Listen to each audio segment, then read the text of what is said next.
Next பார்த்தீங்கன்னா last, அதாவது duties and functions of prime மினிஸ்டருடைய லாஸ்ட் பாயிண்ட்.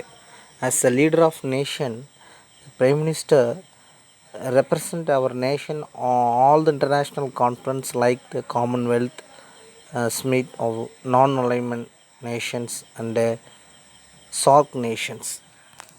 ஸோ இதெல்லாம் பார்த்தீங்கன்னா இந்த லீடர் ஆஃப் நேஷன் மட்டும் இல்லாமல் பிரைம் மினிஸ்டர் வந்து represented our nation all the international கான்ஃபரன்ஸையும் கலந்துக்கிட்டு, ஸோ அது என்னென்ன கான்ஃபரன்ஸ்லாம் கலந்துப்பாங்க அப்படிங்கிறத கொடுத்துருக்காங்க. இதுதான் வந்து அவருடைய டியூட்டிஸ் அண்ட் ஃபங்க்ஷன்ஸு. நெக்ஸ்ட் நம்ம கவுன்சில் ஆஃப் மினிஸ்டர்ஸ், அதாவது அமைச்சரவை குழு அப்படின்னு சொல்லக்கூடிய அதை பற்றி பார்க்க போகிறோம்.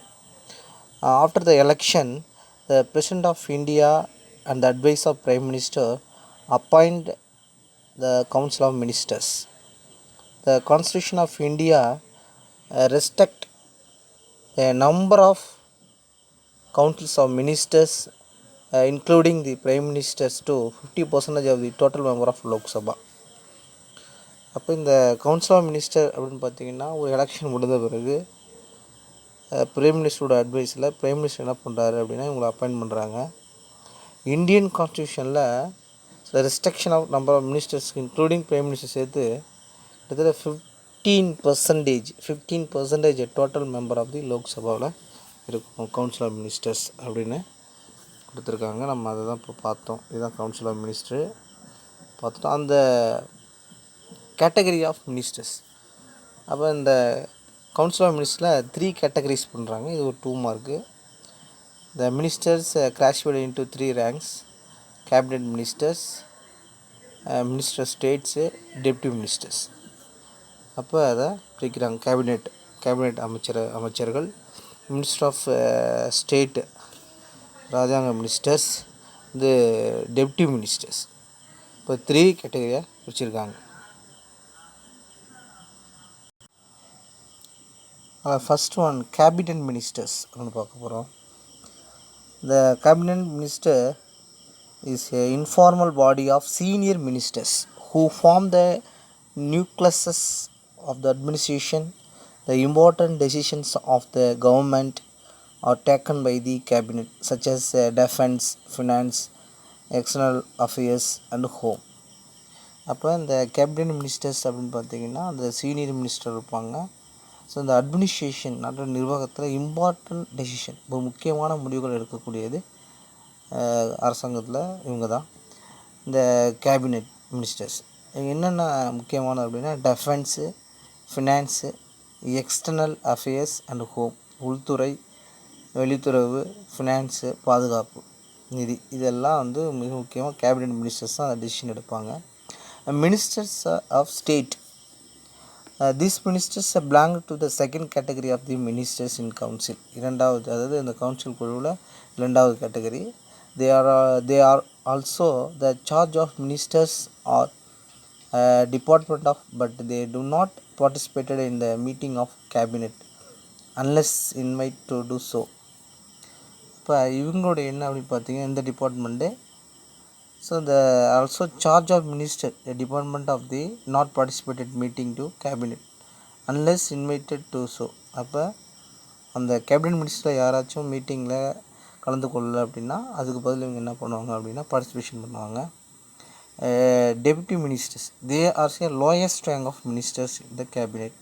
இவங்க தான் அமைச்சரவையிலே நம்ம lowest minister. He assisted the ministers of cabinet and state performance of duty and rest them. இப்போ ரெண்டும் இந்த கேபினெட் மினிஸ்டர்லேயும் மினிஸ்டர் ஆஃப் ஸ்டேட்லேயும் வந்து சரியான முறையில் அதில்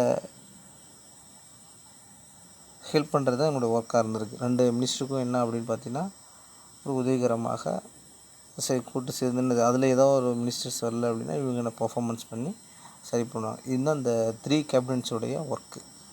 இப்போ category of 3 ministers: cabinet ministers, minister of state, deputy ministers. Next நம்ம பார்க்க வேண்டியது என்ன அப்படின்னா பார்லிமெண்ட்னாவே ஆல்ரெடி பார்த்துருக்கோம். லெஜிஸ்லேச்சர்ஸ், அதாவது the second organ of the central government. First நம்ம இது வரைக்கும் நம்ம எக்ஸிக்யூட்டிவ் பற்றி பார்த்தோம். Next parliament, legislature.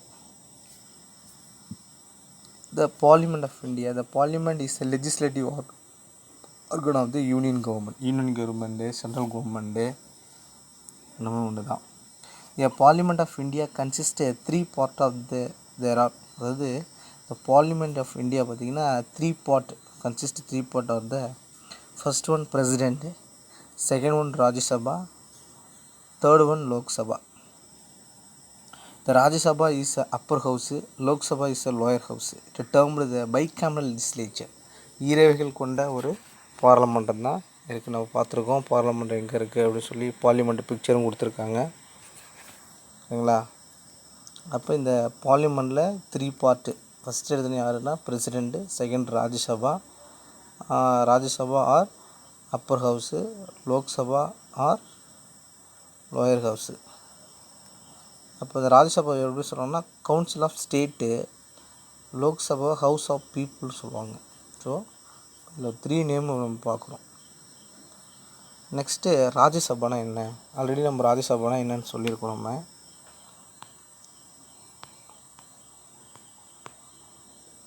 இப்போ இந்த Rajya Sabha the council of state or Rajya Sabha consist 250 members, out of whom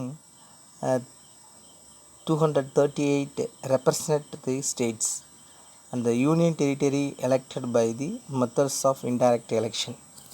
அப்போ மறைமுக எலெக்ஷன் மூலம் யூனியன் டெரிட்டரி மற்றும் ஸ்டேட்லேருந்து மொத்தமாக பார்த்திங்கன்னா 238 பேர் தேர்ந்தெடுத்துறாங்க. இதில் 250 பேருக்கு 238 பேர் எலெக்ட் பண்ணிடுறாங்க. பாக்கி 12 பேர் remaining 12 nominated members shall be chosen by the president from the amongst person having special knowledge or practical experiences, field of literature, science, sports, art, social service. இது ஆல்ரெடி நம்ம பார்த்துருக்கோம். அப்போ இந்த ராஜ்யசபாவில் 250 மெம்பர்ஸில் 238 மெம்பர்ஸ் வந்து ஸ்டேட் அண்ட் யூனியன் டெரிட்டரியில் இன்டைரக்டாக பீப்புளால் இன்டைரக்ட் தேர்ந்தெடுக்கப்படுறாங்க. பாக்கி 12 வந்து பிரசிடெண்ட்டால் தேர்ந்தெடுக்கப்பட அவங்க ஸ்பெஷல் நாலேஜ் இருக்கணும். இதெல்லாம் ஸ்பெஷல் நாலேஜ் உள்ளவங்க சிறப்பு, அதாவது தனி அறிவுடைய அப்படின்னு சொல்லக்கூடிய சிறந்த அறிவுகளுடைய இதில் அப்படின்னா லிட்ரேச்சர், சயின்ஸு, ஸ்போர்ட்ஸு அவங்களாம் தேர்ந்தெடுக்கிறாங்க. நெக்ஸ்ட்டு அடுத்து பார்த்திங்கன்னா குவாலிஃபிகேஷன் ஆஃப் மெம்பர்ஸ். அப்போ இந்த ராஜ்யசபாவுடைய குவாலிஃபிகேஷன் ஆஃப் மெம்பர்ஸ் அப்படின்னு எடுத்துக்கிட்டோம் அப்படின்னா he should be citizen of India. இந்த பாயிண்ட் அடிக்கடி வருது. He should be a citizen of India. He should not be less than 30 years of age. அதாவது பார்த்துருக்காங்க பாரு, he should not be less than 30 years, 30 வயசு குறையாமல் இருக்கக்கூடாது. He should not hold any office of profit under any government.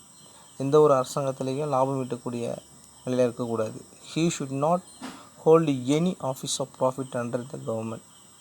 He should be a person with sound mind and mandatorily solvent.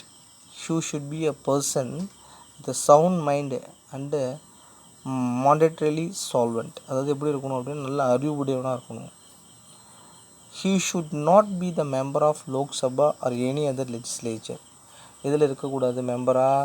You should not be the member of Lok Sabha or any other legislature. எந்த ஒரு சட்டம் ஏற்றுறதுலையோ இல்லை லோக்சபாலையும் மெம்பராக இருக்கக்கூடாது அப்படின்னு சொல்லியிருக்காங்க. The term of house. The Rajya Sabha is a permanent house and it cannot be dissolved. ராஜ்யசபாங்கிறது permanent, அதை வந்து என்ன செய்யணும், கலைக்க முடியாது. த member of Rajya Sabha are elected for term 6 years. Rajya Sabha பார்த்திங்கன்னா 6 ஆண்டுகள் என்ன அப்படின்னு பார்த்தீங்கன்னா எலெக்ட் பண்ண 6 years. 1/3 of the member of Rajya Sabha retire every 2 years. 2 ஆண்டுகளுக்கு ஒரு முறை அப்படின்னா ராஜ்யசபா மெம்பர்ஸ் வந்து ரிட்டையர் ஆவாங்க. The new members are elected fill the seats thus vacant. யார் வந்து அதுமாரி ரிட்டையர் ஆகிறாங்களோ அந்த வேக்கன்ட் சீட்டை ஃபில் பண்ணுவாங்க. The vice president of India is ex officio chairperson of the Rajya Sabha. The deputy chairman of this Rajya Sabha is elected by the member of the Rajya Sabha. இந்த ராஜ்யசபா எப்படி elect பண்ண போடுறாங்க அப்படிங்கிறத நம்ம இருக்கோம். நெக்ஸ்ட் நம்ம மணி பில். இப்போ இந்த மணி பில் அப்படிங்கிறது என்ன, மணி பில் கொடுத்துருக்காங்க பார்த்தீங்களா. இப்போ மணி பில் அப்படிங்கிறது பார்க்கணும். இப்போ இந்த மணி பில் அப்படின்னு பார்த்தீங்கன்னா Rajya Sabha does not have any power to amend the reject the money bill. இப்போ ராஜ்யசபாவுக்கு எந்த ஒரு ரைட்ஸுமே கிடையாது. எது சார் மணி பில்லை ரிஜெக்ட் பண்ணவோ இன்னும் கிடையாது. But Lok Sabha can only introduce money bill once it approved by the Lok Sabha. So ஒரு டைம் லோக்சபாவில் அப்ரூவ் வாங்கிட்டு அப்படின்னா அதை பாஸ் பண்ணிடுவாங்க. It is passed to the Rajya Sabha for the approval. ராஜ்யசபாவுடைய approval வாங்கிட்டால் pass பண்ணிடுவாங்க. த Rajya Sabha fail the pass it within 14 days the bill gets passed without approval of Rajya Sabha. மொத்தம் bill pass பண்ணி 14 நாள் கெட் அப்ரூவல் கேட்பாங்க. அப்படி இல்லை அப்படின்னா ஆட்டோமேட்டிக்காகவே என்ன செய்யும், அந்த பில்லு பாஸ் ஆகிடும். It also the Lok Sabha does not need to consider the amendment proposed by the Rajya Sabha. The Lok Sabha can be reject all the proposal and pass it. மணி பில்லை பொறுத்தளவுக்கு என்னது எல்லாமே பார்த்திங்கன்னா அதுதான் மிக முக்கியமாக லோக்சபாவில் பாஸ் பண்ணப்படுது. இதுக்கு ராஜ்யசபா தேவையான ஒரு